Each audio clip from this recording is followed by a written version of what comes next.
Welcome back, everybody. Today I am doing the Everlywell food sensitivity test. You can kind of see there.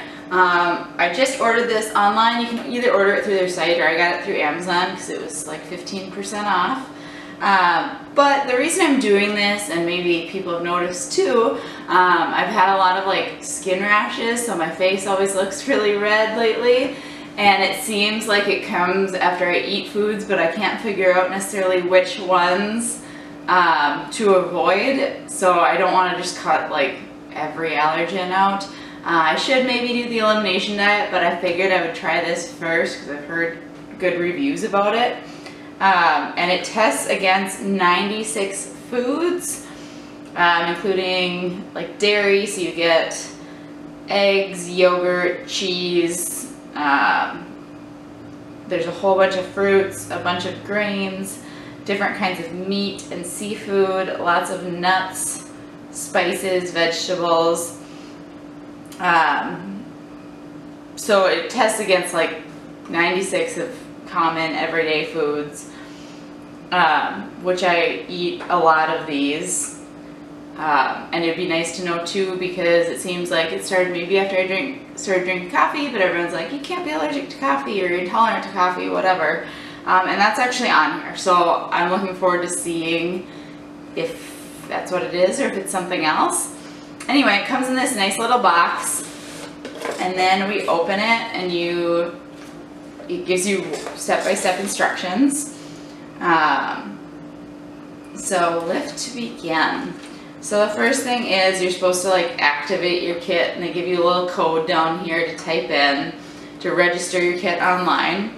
And then it says what it includes. So it includes an alcohol pad, a collection card, lancets, Band-Aid, a gauze pad, a biohazard bag, a return envelope, and a return label.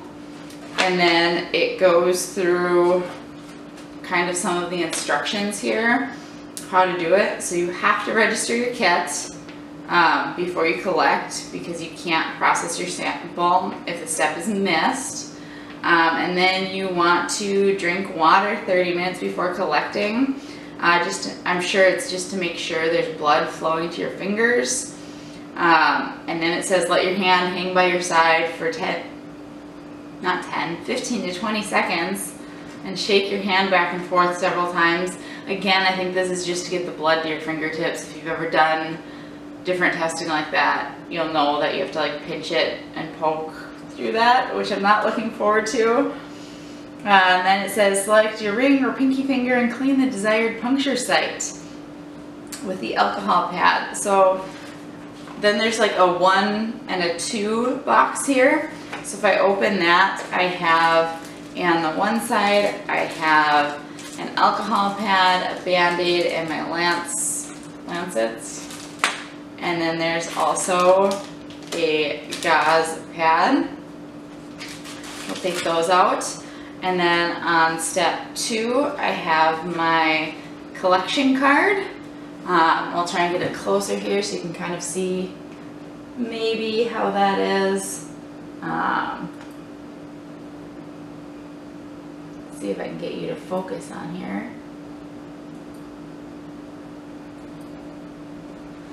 Doesn't look like it's going to. I'll try and include a picture of that at the end. It's kind of a neat little thing. I'll take a picture right here right away so I don't forget.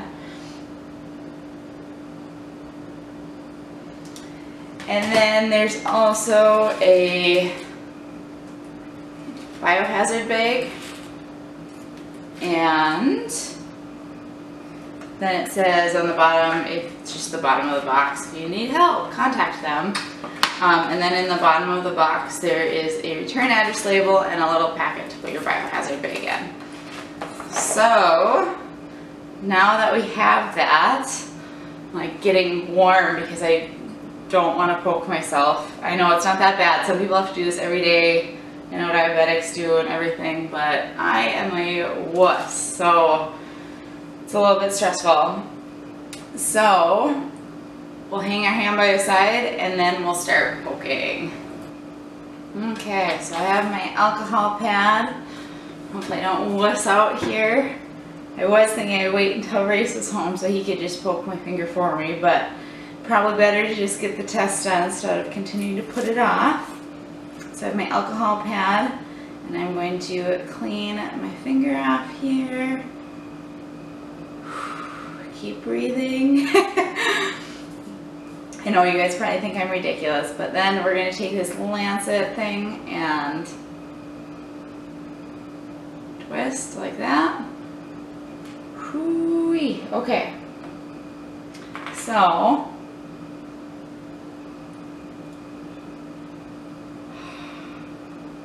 smells like hospital. I know, I'm supposed to be the sister that doesn't, okay, so on a hard surface, just to the side of the center, and then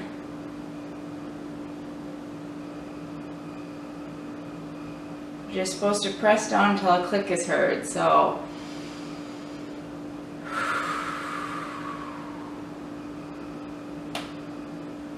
oh, there it is.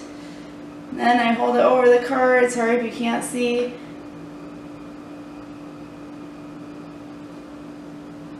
We're going to do a big drop of blood on each circle on the card, but you don't want to actually like touch the card, I guess. You just want, let's try and switch it here so you can see.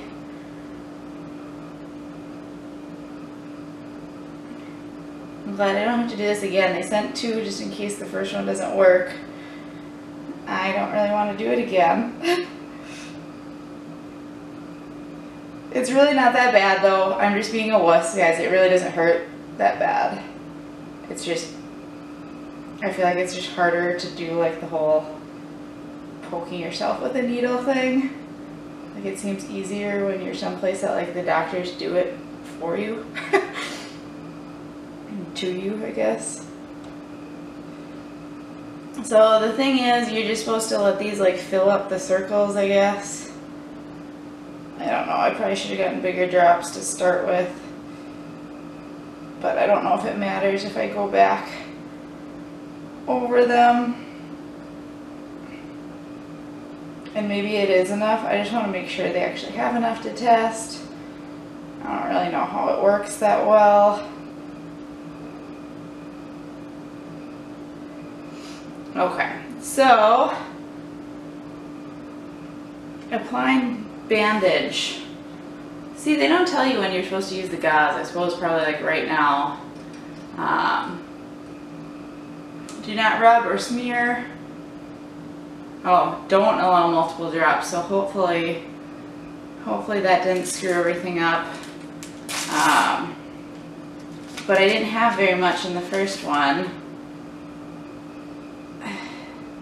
And they don't say that on here. That was just on like the website. So hopefully it's fine. Because some of my first ones look like down here. I don't know if you can see the smaller circles. Whereas up here they want it really full. And it says make sure all 5 circles are filled. Complete the entire process the same day. So I'm going to leave this out for 30 minutes to dry now.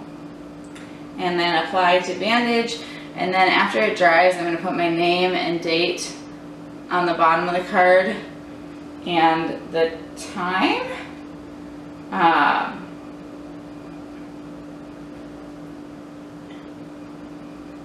The time is different on the card. It's not quite the same. Overall it seems fairly easy, but they have different directions online than what they include in the box. So that's a little confusing, but hopefully that's okay. But once I do that, I'm going to write my name and date on the card, and then I'm going to put it in this little bag, followed by my mailing stuff. I'm like, I lost the mailer. And then it comes with this little mailer and a label that I'll go ahead and put on there. And then we'll check back in when I get my results. Registering online was super easy. You just have to put in your name, your date of birth, your address information, kind of stuff you have to fill out if you go to the doctor as well, and register and just say like you're understanding all of their consent stuff, and then you can sign up to get text alerts and I think they already sent me one that says, "You successfully registered, use the link to get tips," which I did, but I didn't realize it was going to be different steps than the handout they gave, so I kind of screwed up there, and hopefully that won't make a big difference. I also on there, now I'm reading, it says wipe away the first drop of blood. So maybe make sure you read through online and this, because they're not quite the same. But we'll check back in when I get my results.